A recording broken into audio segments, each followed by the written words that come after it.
with the name of Almighty Allah, the most merciful and the most beneficent. Dear student from BBA for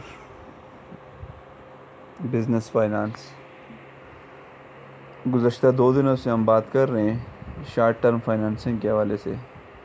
एक छोटा सा last chapter topic इस chapter से related रहता है। आज मैं उसको वाइंड अप करने के चक्कर में हूँ। फिर उसके बाद आपका मिड टर्म वाइवा होगा और उसके बाद इंशाल्लाह नेक्स्ट चैप्टर स्टार्ट किया जाएगा। शॉर्ट टर्म फाइनेंसिंग अभी तक जो हमने बात की है उसकी definition, characteristics of short term financing, advantage of short term financing, disadvantages, sources of short term finances, और आपने एक बड़ी अच्छी क्लास असाइनमेंट में मुझे पेश की थी कि differentiate between short term financing and long term financing. फिर कुछ मज़ीद वो बातें हुई थी ट्रेड क्रेडिट के हवाले से, कास्ट ऑफ ट्रेड क्रेडिट, एक्रूल्स के हवाले से, लाइन क्रेडिट के हवाले से, कमर्शियल पेपर, वो जो आज आपको मिसअंडरस्टैंडिंग थी वो आपसे किसी हद तक दूर हो चुकी होंगी। आज इस चैप्टर में जो लास्ट टॉपिक है वो बहुत दिलचस्प है शॉर्ट टर्म फाइनेंसिंग से रिलेटेड ही, क्योंकि शॉर्ट टर्म फाइनेंसिंग में हम सबसे ज़्यादा जो फोकस करते हैं ज़ाहिर है वो करंट एसेट की बात है, कैश की बात है। तो इस हवाले से जो टॉपिक मैं स्टार्ट करने जा रहा हूँ उस पर एक नज़र डालते हैं जी। तो आज का टॉपिक ये है जी कि जो करंट एसेट होते हैं आया वो टेम्परेरी करंट एसेट होते हैं या परमानेंट करंट एसेट होते हैं। What do you mean by temporary current assets and what do you mean by permanent current assets? Are current assets temporary or permanent? क्या ये जो current assets होते हैं ये किसी भी कंपनी में, ऑर्गेनाइजेशन में, बिज़नेस में, किसी भी कारोबार के अंदर या आर्जी तौर पर होते हैं या परमानेंट होते हैं? तो पहले देखते हैं कि ये होते क्या चीज़ें जी, फिर इन्हीं से रिलेटेड इंशाल्लाह हम आज 3 फाइनेंसिंग पॉलिसी भी डिस्कस करने जा रहे हैं। परमानेंट करंट एसेट्स कौन से एसेट्स होते हैं? Permanent current assets refers to the level of current assets that the company retains regardless of any seasonality in the sales। यानी परमानेंट एसेट्स वो एसेट्स होते हैं जिनको कंपनी हर हाल में मेंटेन करती है, अपने पास रखती है। उन एसेट्स का कंपनी के पास होना ज़रूरी है उन दिनों में भी जब कंपनी की सेल सीजनली नहीं होती। यानी इन एसेट्स का ताल्लुक सीज़न के साथ नहीं है कि सेल का सीज़न है, सेल ज़्यादा होगी तो हम ये रखेंगे, ऐसी बात नहीं होती। जो परमानेंट एसेट होते हैं वो कंपनी ने हर हाल में अपने पास रखने ही होते हैं। वो एसेट जो कंपनी के पास साल के 12 महीने होने ज़रूरी होते हैं उन एसेट्स को सिंपली कहते हैं परमानेंट करंट एसेट्स। अब टेम्परेरी करंट एसेट्स कौन से होते हैं जी? These assets refer to the additional current assets that are added when sales are expected to increase on a seasonal basis। देखा, टेम्परेरी मीन आर्जी, ये वो एसेट्स होते हैं जिनको हम एडिशनल करंट एसेट्स कहते हैं, इजाफी करंट एसेट्स। और ये कंपनी उस वक्त मेंटेन करती है जब कंपनी को पता होता है कि अब आगे सीज़न आया हुआ है तो हमारी सेल्स बढ़ सकती है। उस सेल्स को बढ़ाने के लिए, सेल्स की एक्सपेक्टेशंस को मेंटेन करने के लिए, सेल्स एक्सपेक्टेशन पर पूरा उतरने के लिए कंपनी जो आर्जी तौर पर अपने करंट एसेट में इजाफ़ा करती है, सिंपली उस इजाफे को कहते हैं टेम्परेरी करंट एसेट। ये बहुत इम्पॉर्टेंट और छोटा सा कंसेप्ट था कि परमानेंट करंट एसेट्स और temporary current assets. Temporary current assets, sales are required inventory build up are often seasonal. अब आपका सवाल भी यकीनन ज़ाहिर है, हम फेस टू फेस अगर बात कर रहे होते तो आप पूछते कि सर फिर ये जो टेम्परेरी करंट एसेट होते हैं इनसे मुराद क्या, यानी कौन है? फॉर एग्ज़ाम्पल जैसा मैंने आपको कहा कि टेम्परेरी करंट एसेट जो होते हैं ये सेल्स एक्सपेक्टेशन के मुताबिक मेंटेन करते हैं, इनमें एडिशन करना पड़ता है। जैसे रॉ मटेरियल है, इन्वेंट्री है, आप देख रहे हैं कि आगे सीज़न आया हुआ है, आपकी सेल बढ़ सकती है, तो वो सेल को बढ़ाने के लिए ज़ाहिर है आपको कोई चीज़ पहले प्रोड्यूस करना पड़ेगी, बनानी पड़ेगी। उस प्रोडक्शन के लिए आपके पास रॉ मटेरियल ज़्यादा होना पड़ेगा। आप रॉ मटेरियल को बढ़ा लेते हैं, एडिशन कर लेते हैं रॉ मटेरियल में या इन्वेंट्री में, जो भी टाइप्स ऑफ इन्वेंट्री हैं उसको कहते हैं temporary current assets. The additional current assets carried during the peak time. ठीक है जी, peak time mean season. For example जैसे आजकल ये गर्मियों का सीज़न चल रहा है हमारे इस इलाके में, बालाकोट, नारां, कागान वाली जो सैरो-सियाहत वाले इलाके हैं, अगरचे इस बार पाबंदी भी है ये कोरोना वायरस की वजह से, लेकिन फिर भी आप देखें ये जो इस एरिए के बिज़नेस हैं, बिलखसूस जो होटल्स वगैरह हैं, इन दिनों उनका काम पीक पर होता है, यानी सीज़न होता है। तो वो क्या करते हैं जी, अपने जो करंट एसेट्स है, जो भी उनको ज़रूरत होते हैं मटेरियल के लिहाज से, मतलब फूड से रिलेटेड आइटम जो उनके पास होते हैं, उसकी इन्वेंट्री में, उसकी प्रोडक्शन में वो एक तरह से पहले ही तैयार होकर बैठे होते हैं, इजाफ़ा करने की कोशिश कर रहे होते हैं। ठीक है जी, हर तरह की चीज़ उन्होंने पहले से ही मेंटेन की हुई होती है। तो वो चीज़ जो उन्होंने इस सीज़न में आकर बढ़ाई हुई होती है, ज़्यादा कर ली होती है, अगर वो करंट एसेट की फॉर्म में है, तो उसको हम कहते हैं temporary current asset. The level of current assets will decrease as the sales occur. जब ये सीज़न ख़त्म हो जाते हैं, सेल्स हो जाती है, टाइम गुजर गया, करंट एसेट्स भी डिक्रीज़ कर लेते हैं, लेवल कम कर लेते हैं, और फिर किस पर फोकस कर लेते हैं, किसके साथ गुजारा शुरू हो जाता है, वही एसेट जो परमानेंट करंट एसेट्स कहलाते हैं। अब देखें जी, परमानेंट करंट एसेट्स क्या होते हैं। Firms generally need to carry a minimum level of current assets at all time. वो करंट एसेट की वो मकदार जो कंपनी को चलाने के लिए हर वक्त, हर लम्हे कंपनी के पास होनी ज़रूरी होते हैं, वो लेवल, उस लेवल को असल में क्या कहते हैं, permanent current assets. These assets are considered permanent because the level is constant, not because the assets are not sold. इनको परमानेंट इसलिए कहते हैं कि ये कांस्टेंट होते हैं, ये मुस्तकिल होते हैं, इनका होना हर हाल में ज़रूरी होता है, इनका ताल्लुक़ सेल के साथ नहीं है। सेल है तो फिर भी है, सेल बढ़ती है नहीं है, सीज़न है, आउट ऑफ सीज़न है, सीज़न डाउन है, सीज़न ख़त्म है, ऐसी वैसी बात नहीं होती। कंपनी ने हर हाल में इनको रखना ही पड़ता है, रखना होना होता है। तो इन एसेट्स को कौन से एसेट्स कहते हैं जी, परमानेंट करंट एसेट्स। तो ये तो सिंपल सा कंसेप्ट था कि differentiate between temporary current assets and permanent current assets. अगर आपसे कोई वाइवा के दौरान पूछ लेता है, वाइवा का मैं इसलिए कह रहा हूँ कि maybe your mid term exam with the help of viva, आपसे पूछा जाता है do you think that current assets may be temporary or permanent, your answer should be in the form of yes. Yes, we are agreed that current assets may be temporary or current assets may be permanent. What is difference between temporary and permanent assets? I have already discussed. ठीक है, okay, आपको उम्मीद है समझ आई होगी जी। तो ये छोटा सा कंसेप्ट था, ये समझाना इसलिए ज़रूरी था। इसका फ़ायदा आपको किस तरह होगा, ये कंसेप्ट क्लियर करने की अहमियत मुझे क्यों लगी, अब मैं आपको बताता हूँ। अब जो आज का सेंट्रल टॉपिक है और जो इस चैप्टर को कंक्लूड करने वाला चैप्टर वाइंड अप करने वाला जो टॉपिक है वो ये है जी। और इस टॉपिक का ताल्लुक भी एक तरह से वही परमानेंट और टेम्परेरी करंट एसेट से है। पेपर में सवाल इस तरह भी आ सकते हैं, कोई भी आपसे पूछ सकता है discuss the current assets financing policies. Financing means generation of current assets, ठीक है, raising of current assets, maintain करना उनको, यानी करंट एसेट्स फाइनेंसिंग पॉलिसी कौन कौन सी हो सकती हैं जी। या इस टॉपिक का दूसरा नाम discuss current asset financing procedures. तीसरा नाम discuss current asset financing methods, कौन कौन से मेथड्स हैं जिनको हम करंट एसेट फाइनेंसिंग मेथड्स के तौर पर डिक्लेयर कर सकते हैं जी।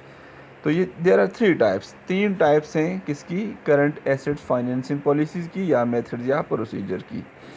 और मज़े की बात, ये फाइनेंसिंग पॉलिसी का ताल्लुक क्या है, इन्हीं करंट एसेट से है। कौन से करंट एसेट, जो परमानेंट करंट एसेट्स हैं या टेम्परेरी करंट एसेट्स हैं। आपसे ये भी पूछा जा सकता है define current asset financing policy, आपको थोड़ी तवज्जो की ज़रूरत होगी। Define current asset financing policy, यहाँ अगरचे नहीं लिखा हुआ, मैं आपको क्लियर कट जवाब दे रहा हूँ। करंट एसेट फाइनेंसिंग पॉलिसी की तारीफ़ क्या है, a method, a way, a procedure, a policy with the help of which we can manage our current assets, we can manage our temporary current assets, and we can manage our permanent current assets. Simply this policy is known as current asset financing policy. आपको एक जवाब मिल गया जो मैंने आपको कल as a assignment दिया था, ठीक है जी। तो इस पॉलिसी को हम क्या कहते हैं, करंट एसेट फाइनेंसिंग पॉलिसी कहते हैं। There are 3 type of current asset financing policy. ये बात बिल्कुल आप जहन में बिठा लें कि इन पॉलिसी का ताल्लुक, तीनों पॉलिसी का ताल्लुक करंट एसेट के साथ है। कौन से current asset? Permanent current asset और टेम्परेरी करंट एसेट। यानी हम किस तरह परमानेंट करंट एसेट मेंटेन करेंगे, किस तरह हम टेम्परेरी करंट एसेट्स मेंटेन करेंगे। What is moderate current asset financing policy? देखें जी, match the maturity of the assets with the maturity of the financing. यानी इन दी मॉडरेट पॉलिसी या according to moderate policy, permanent current assets are, आप सुन रहे मेरी बात, permanent current assets are finance with the help of permanent capital. देखें लिखा हुआ है यहाँ पर, ये वाला जो यूजेस से आगे है, according to moderate policy we use permanent capital to finance permanent assets. और परमानेंट कैपिटल से क्या मुराद है? There are two types of capital. जैसे मैंने आपको कहा था, अर्ली बात हुई थी कि फाइनेंसिंग के दो मेथड्स हैं, एक होता है डेट फाइनेंसिंग, एक होता है equity financing. Equity financing is also known as capital financing. तो ये वो वाला कंसेप्ट है, वो इशारा है। यानी मॉडरेट पॉलिसी के मुताबिक हम परमानेंट करंट एसेट ख़रीदने के लिए परमानेंट कैपिटल को हम एडॉप्ट करते हैं, यानी हम परमानेंट कैपिटल का इस्तेमाल करते हैं। सिंपली मैं यूँ कह सकता हूँ कि इस पॉलिसी के मुताबिक, यानी moderate current asset financing policy के मुताबिक, परमानेंट एसेट ख़रीदने के लिए कौन सी फाइनेंसिंग की जाती है? इक्विटी फाइनेंसिंग की जाती है, यानी कि कैपिटल फाइनेंसिंग की जाती है। सिंपल, और अगर सिंप्लीफाइड करूँ, बिल्कुल ब्रीफली आपको प्रिसाइज करके समझाने की कोशिश करूँ, तो according to moderate policy, permanent current assets are purchased or maintained or managed with the help of those funds which is provided by the shareholder of debt company। ठीक है जी।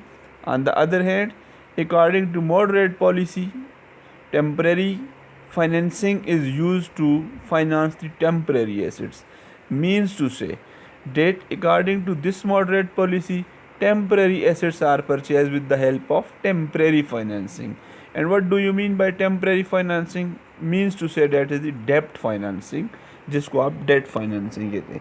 यानी कर्जा लो, शॉर्ट टर्म फाइनेंसिंग लो, एक साल के लिए किसी से उधार लो, टेम्पररी एसेट ख़रीद लो, जब आपका सेल ख़त्म हो, जब आपका सीज़न ख़त्म हो, वो जो पीक वाला दौरान ये था ख़त्म हो, ये कर्जा भी वापस कर दो और बीच में अपना प्रॉफिट सीज़न के दौरान कमा लो जी। This policy is known as moderate policy. अब आएँ जी एग्रेसिव पॉलिसी की तरफ। एग्रेसिव पॉलिसी में क्या होता है? Use short term financing to finance permanent asset. Short term financing means, अब इस पॉलिसी के मुताबिक जो परमानेंट एसेट हमने ख़रीदने हैं उसके लिए हम शॉर्ट टर्म फाइनेंसिंग का इस्तेमाल करते हैं। अब यहाँ शॉर्ट टर्म फाइनेंस से मुराद क्या है, जिसको हम डिटेल में पढ़ चुके हैं कि financing for the time period of 12 month, एक साल के लिए जब हम फाइनेंसिंग करते हैं, अगर हम उस एक साल वाली फाइनेंसिंग की मदद से हम अपने परमानेंट एसेट ख़रीद लें तो उसको कौन सी अप्रोच कहेंगे? एग्रेसिव अप्रोच या aggressive current asset financing policy कहेंगे। And the last one approach is known as conservative approach या conservative current asset financing policy. According to this policy we uses permanent capital to finance temporary asset. अब इस policy के मुताबिक permanent capital, वो जो आपका पक्का कैपिटल है, कर्ज नहीं है बल्कि मालिकों का है, अगर आप उस फाइनेंस को, उस कैपिटल को इस्तेमाल में लाते हैं, लेकिन इसकी मदद से अगर आप टेम्परेरी एसेट्स ख़रीद लेते हैं, ठीक है, यानी कि आप सीजनल पीक वाले स्टेज पर सेल्स के दिनों में आप ये वाले टेम्परेरी एसेट्स ख़रीद लेते हैं, लेकिन इस्तेमाल किसका करते हैं? परमानेंट कैपिटल का। तो इस अप्रोच को कौन सी फाइनेंसिंग पॉलिसी कहेंगे जी? Conservative current asset financing policy. तो ये तीन इम्पॉर्टेंट पॉलिसीज़ थी जिनको कहते हैं करंट एसेट फाइनेंसिंग पॉलिसी। इस टॉपिक को समझने के लिए पहले परमानेंट और टेम्परेरी करंट एसेट का कंसेप्ट क्लियर होना आपके लिए इंतहाई ज़रूरी था। मैं अपनी बुक से एक शॉर्ट स्क्रीन आपके खिदमत में पेश कर रहा हूँ, ज़रा इस पर भी नज़रसानी कीजिए जी। इस में भी बड़ा अच्छा लिखा हुआ है, आप इसको आराम से देख लें। Permanent current assets are those current assets that the firms hold even during the slacks time. Slacks time mean सुस्त वक्त होता है। सुस्त वक्त से मुराद सेल में थोड़ी नरमी होती है, सेल में सुस्ती होती है, सेल उस रेशो के साथ इंक्रीज़ नहीं हो रही होती, बस स्लो स्लो सेल हो रही होती है। तारीफ वही है जो मैं पहले डिस्कस कर चुका हूँ। And where temporary current assets are the additional current assets that are needed during the seasonal or cyclical speak. वही बात है जो ऑलरेडी डिस्कस हो चुकी है। नीचे देख लीजिए, moderate approach to current assets financing involves matching to the extent possible the maturities of asset and liability so that temporary current assets are financed with short term financing। ये जो मैं आपको समझा चुका हूँ जी डिटेल के साथ, इसमें लफ्ज़ डेट है, कर्ज़ा है, और permanent current assets are finance with the help of long term debts or equity. मैंने शेयर होल्डर की बात की, इसने इक्विटी की बात की। अगर लॉन्ग टर्म टाइम के लिए कर्ज़ा है तो वो अप्रोच भी इसी में आ जाती है। और एग्रेसिव अप्रोच में क्या होता है, some permanent current assets and perhaps even some fixed assets are finance with short term debts. और कंजर्वेटिव अप्रोच में क्या होता है जी, would be a conservative approach would be use long term capital to finance all permanent assets and some of the temporary current assets। hope you have got it। जो आज के point थे वो यही थे कि differentiate between current asset, differentiate between temporary current asset and permanent current asset, and what are the different three short term financing policy I have discussed with examples, and what are three approaches: moderate approach, aggressive approach and the conservative approach। ठीक है।